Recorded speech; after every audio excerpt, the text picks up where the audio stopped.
2025년 3월에 상장하고요. 넉 달 만에 주가가 무려 70% 가까이 뛴 회사가 있습니다. 바로 SGI 서울보증인데요. 오늘은 이 흥미로운 회사 한번 깊이 파고 들어가 보시죠, 여러분. 국내에서는 유일한 종합보증보험사고요. 예금보험공사가 최대 주주니까 뭐랄까 약간 공기업 느낌도 나죠. 네, 맞습니다. 오늘은 SGI 서울보증이 가진 그 독보적인 위치, 그리고 재무 상태나 투자 매력 포인트 같은 강점들, 물론 최근에 좀 시끄러웠던 이슈들이랑 앞으로 풀어야 할 과제들까지 좀 핵심만 빠르게 짚어보려고 합니다. 강점과 약점, 이걸 좀 균형 있게 보자는 거죠. 좋습니다. 그럼 SGI 서울보증, 여기가 뭘 하는 회사인지 그 핵심 사업부터 좀 살펴볼까요? 우리가 집 구할 때 필요한 전세보증금 반환 보증 이런 것부터 시작해서요. 각종 계약에 필요한 이행 보증까지 정말 다양한 보증 서비스를 제공하더라고요. 국내 전체 보증 시장의 한 24% 정도, 그 정도 차지하고요. 근데 이게 공공기관 빼고 민간 시장만 딱 놓고 보면 점유율이 56%나 돼요. 영향력이 상당하죠? 그렇죠. 상당하다는 말이 딱 맞는데 그 배경에는 아까 말씀하신 대로 보험업법상 허가받은 유일한 종합보증보험사라는 점이 크게 작용합니다. 사실상 경쟁자가 없다고 봐야죠. 독점적인 구조예요. 이게 당연히 안정적인 사업 기반이 되기는 하는데 다른 한편으로는 또 비판도 따라와요. 예를 들면 그 주택도시보증공사 허그라고 하죠. 거기랑 비슷한 전세보증 상품인데도 보험료가 최대 59%까지 더 비싸다. 이런 지적이 대표적입니다. 독점의 명암이라고 할 수 있겠습니다. 확실히 그런 양면이 있군요. 근데 회사의 재무 상태, 그러니까 맷집이라고 해야 할까요? 이건 정말 튼튼해 보입니다. 2024년 기준으로 KICS 비율이라는 게 있잖아요. 이게 보험사가 그 고객한테 보험금을 제때 줄 능력이 있냐, 이걸 보여주는 건데 이게 무려 445%래요. 금융당국 권고치가 150%인데 이걸 거의 3배 가까이 웃도는 거죠. 맞습니다. 이 높은 KICS 비율, 이게 단순히 그냥 안정적이다, 여기서 끝나는 게 아니고요.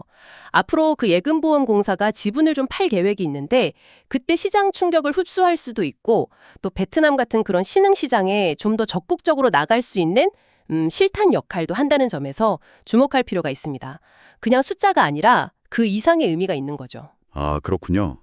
자본력이 탄탄하니까 해외 진출도 가능하고 그리고 투자자 입장에서 보면 이 배당 매력, 이걸 또 빼놓을 수가 없죠. 무려 13년이나 연속으로 배당을 해왔고요. 앞으로 3년 동안은 매년 2천억 원씩 주주한테 돌려주겠다, 이렇게 약속까지 했어요. 지금 주가 기준으로 보면 연 7%에서 한 9% 정도, 그 정도 배당 수익률을 기대할 수 있는 수준이에요. 네, 바로 그 점이 지난 3월에 상장하고 나서 주가를 확 끌어올린 핵심 동력 중 하나였습니다. 공모가가 26,000원이었는데 지금 43,800원이니까 68.5%나 올랐죠. 게다가 그 PBR이라고 하죠. 주가 순자산 비율? 이게 0.61배 수준이거든요. 이건 뭐냐면 회사를 지금 당장 청산했을 때 주주한테 돌아갈 가치보다도 현재 시장 가격이 더 낮다는 뜻이에요. 그래서 저평가 매력이 있다, 이렇게 보는 시각도 충분히 가능합니다. 하지만 빛이 있으면 그림자도 있는 법이니까요. 최근 2년 동안 실적은 좀 주춤했습니다. 2022년에 5,685억 원이던 순이익이 2024년에는 2,133억 원으로 줄었어요. 역시 그 고금리랑 경기 둔화, 이거 직격탄을 맞은 걸로 보이네요. 특히 전세보증보험 쪽 손실이 컸다고 들었어요. 손해율이 234%를 넘었다고요? 네, 맞습니다. 234.4%니까 엄청나죠. 물론 실적은 경기가 좀 화복되면 다시 개선될 여지는 큽니다. 근데 이게 본질적으로 경기에 좀 민감하다는 점은 약점이라고 봐야겠죠. 외부 환경 변화에 따라서 실적 변동성이 클 수 있다는 겁니다. 그리고 최근에 정말 큰 사건이 하나 있었잖아요. 지난 7월에요. 랜섬웨어 공격을 받아가지고 시스템 전체가 그냥 마비되는 사태가 벌어졌습니다. 전세대출 신청 같은 서비스가 중단되면서 이용자들이 엄청 불편을 겪었는데요.